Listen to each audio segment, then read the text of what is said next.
On the 7th of March this year, I was kayaking the HUON River.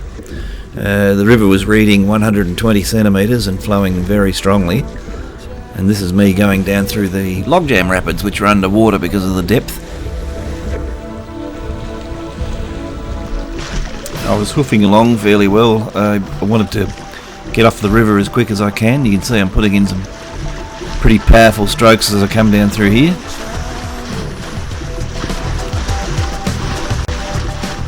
Ahead is a little bit of a waterfall. It's about 1 metre high. It doesn't normally present many problems. You can see me going through it here, straight through. I hit pretty hard on the bottom there, and I copped a heap of really cold water over me, which made me drop a naughty word,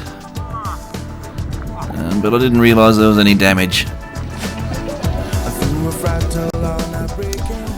At this stage I didn't realise I had any damage to my kayak. I'm just going along normally. You can see the kayak starting to sit quite low in the water, and I realised I had water in them, which is not unusual having gone over the waterfall.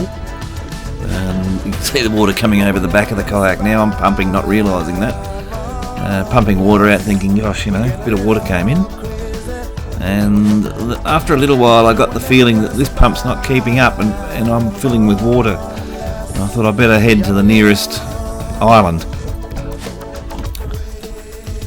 Luckily there was a little island a couple of 100 metres further down, so when I gave up on the pumping I decided to head towards the island. Because the river is quite high, most of the island was underwater. It's just a few bushes sticking through, but by then I was sinking anyway, so I had no choice. Pull into the island and see what repairs I could make.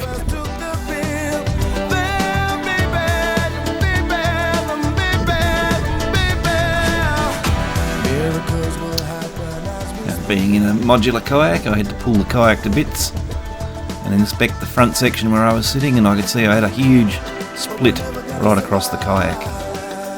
And I had with me some tape, really strong tape, and it usually withholds water, but I didn't quite have enough of it for the length of the split. So I split it in halves and doubled the length of it, but it was then not quite really wide enough. And put the kayak back together and give it a bit of a test in the water. And when I tested it, it didn't look great, so I still had a little bit of water coming in.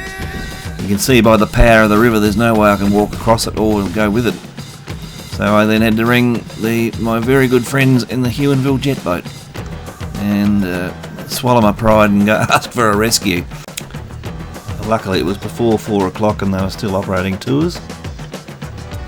And after about 10 minutes I had the welcome sight of the jet boat powering up the river towards my little island. And I had met him out into the shallow water. Took the kayak down to the jet boat in 2 pieces, loaded it onto the jet boat. I kept my GoPro running, and the second part that carries the GoPro I left it on running as we got into the jet boat and tilted it around so it could film us going back up the river in the jet boat. Well, it was very decent of Joe of HUONville Jet Boats to come and rescue me from the little island. I had no hope of getting off the thing. It was too powerful, and if I had have tried to paddle it, well, I would have went to the bottom because it was too big of a leak. And we filmed the jet boat going past the logs there, really close. Amazing how he just misses them all the time like that, waving to the people on the jetty there.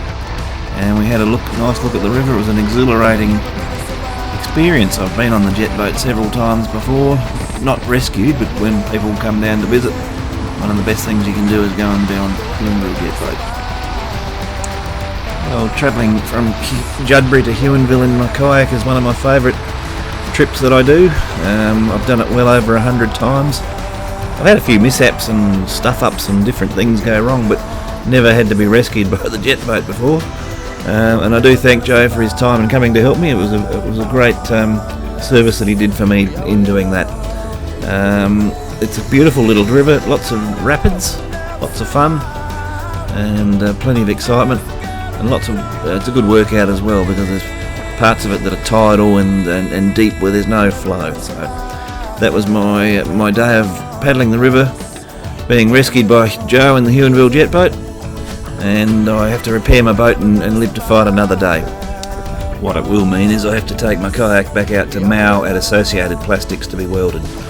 Just before we finish, I'll just have a look at some other rapids that I did before I broke my kayak. It's coming down near Judbury. You can see the bridge in the background there. The first little rapid's just near Judbury. Quite lumpy, good fun. And that leads into another set of rapids which is 2 kilometres further down the river where there's nothing to hit, so you can really put the power down and not worry about rocks, just go for it for speed. It's good fun there.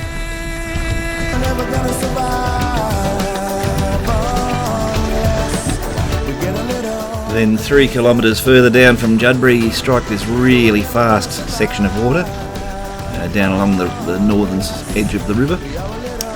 I was going really well too, there's no suggestion of problems coming. Here I am coming around a little island through some rapids. This is just after Glen Huon, and it goes around the island and then comes back into the main part of the river where it joins up. It's a little bit lumpy, and when the river's up you do have to be careful there.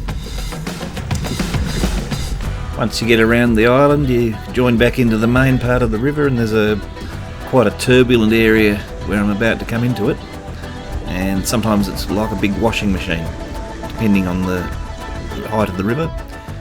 Here's another little set of rapids around a long island, and it's sort of leading down towards where the video started, so it's where I had my accident and broke my kayak. Once again, thanks so much to John and Joe from Huonville Jet Boats for rescuing me on the Huon River. Thank you very much, I did appreciate it. Thank you. Bye for now.